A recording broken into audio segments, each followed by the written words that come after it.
The Alan Healy Memorial Rally will be the penultimate round of the MGJ Engineering Circuit Rally Championship. And with that title fight already decided at Donington Park, it would give some of the other crews perhaps a chance to shine on that overall leaderboard here at Cadwell Park. For our newly crowned champions Michael Igoe and Will Atkins though, there'd be no letting up. It was about settling a score.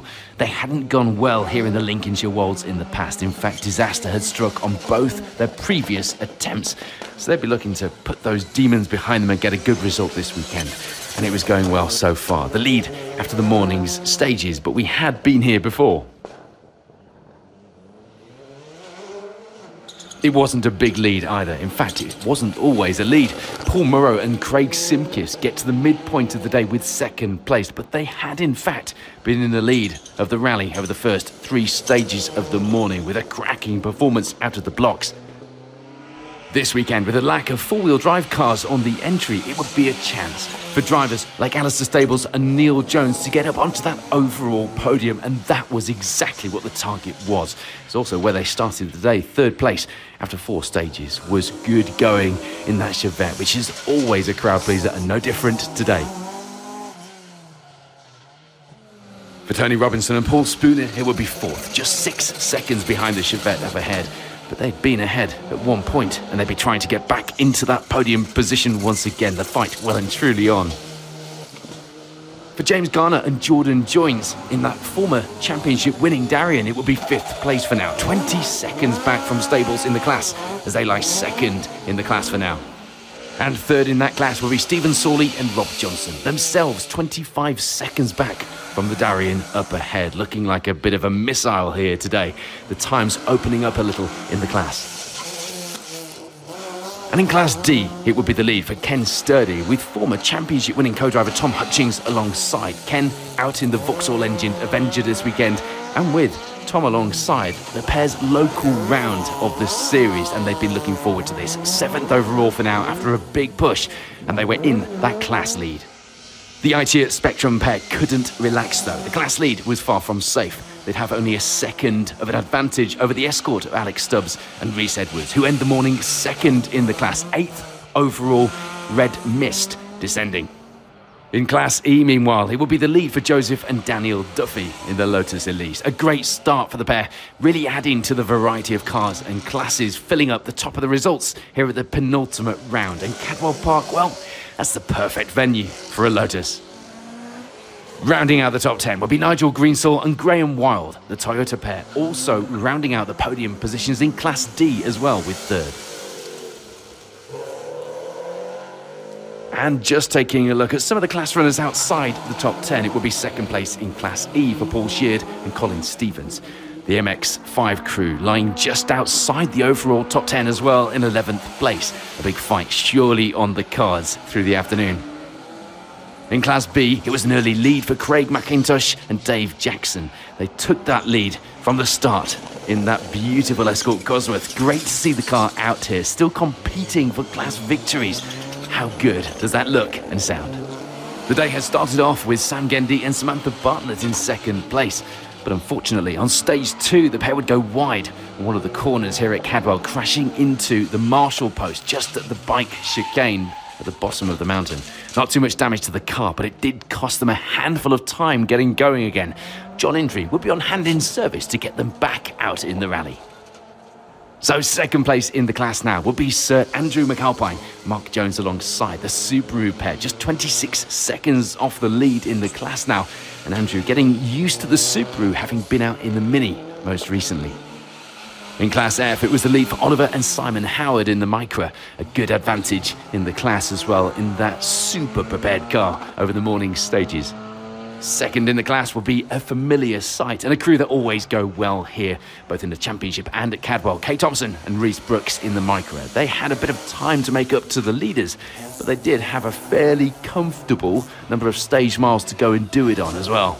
So the morning stage is complete here at Cadwell Park. Here's a reminder of how that leaderboard is shaping up.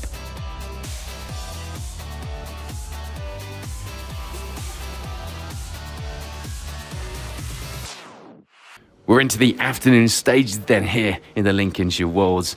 For Kay Thompson and Reese Brooks, though, it would be an afternoon to forget, slipping down the order, ending with third place in the class, having been second to start the day. The crew overtaking them on the times, though, and having a great afternoon by contrast, were Chris and Tom Worrell. A strong afternoon on the stages, giving them that runner-up spot in the Class F results. But taking victory in the class, and one that never really looked like being in doubt, were Oliver and Simon Howard. The pair had a good lead of the rally all day long to take the win by over 2 minutes in that micro. In Class B, there would be some changes. Previous leaders Craig McIntosh and Dave Jackson in the Escort Cosworth slipping back on the order to take second place, missing out on victory in that class by 46 seconds.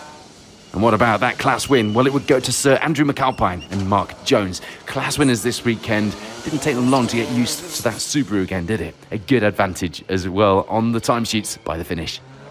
No change in Class E. Paul Sheard and Colin Stevens putting a solid performance here at Cadwell to end the rally with second place in the MX-5 in the class.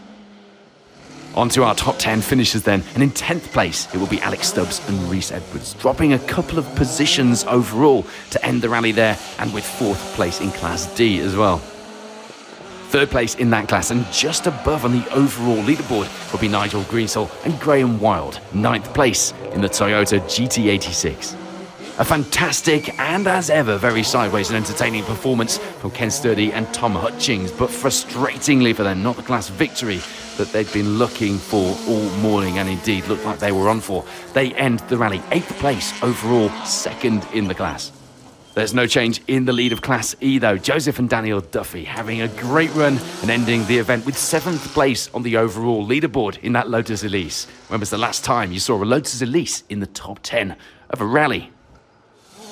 Jamie McBain and Harry Walshaw take the Class D win this weekend. A good afternoon on the stages sees them climb up the leaderboard to take 6th place overall and taking that first in Class D. Stephen Sawley and Rob Johnson would be a little bit lucky through the final stage of the event, clipping some tyres on this fast section of stage. Only minimal cosmetic damage to take home with them and sort, thankfully for them. They do take 3rd place in Class C and 5th overall home as well though. And despite a big push and a Vauxhall Chevette sitting in 3rd place overall on a rally leaderboard at some points of the day, it wasn't to be for Alistair Stables and Neil Jones. That podium place that they'd so wanted just slipped away. Back on the results after some hard charging competition through the afternoon into 4th place overall. Still an impressive finish and just missing out on the podium by 10 seconds at the end of the day. That, of course, if you've been following, means that James Garner and Jordan Joins overtook them on the times, jumping into that podium spot and getting that former championship-winning Darian back onto a podium here in the Circuit Rally Championship. And, of course, taking with it the Class C lead. A class victory and their first podium of the season here at the penultimate round.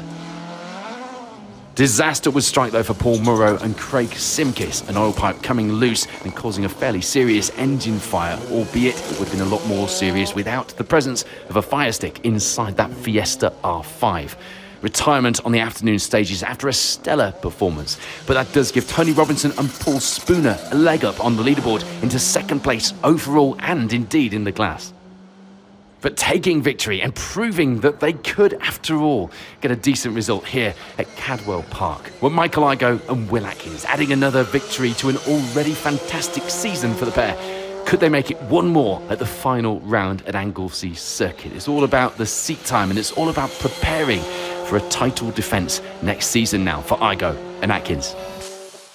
So with the penultimate round of the MGJ Engineering Circuit Rally Championship over for another season, here's a reminder of those overall times and indeed the leaderboard here at the Alan Healy Memorial Rally, organised by Border Motor Club here at Cadwell Park.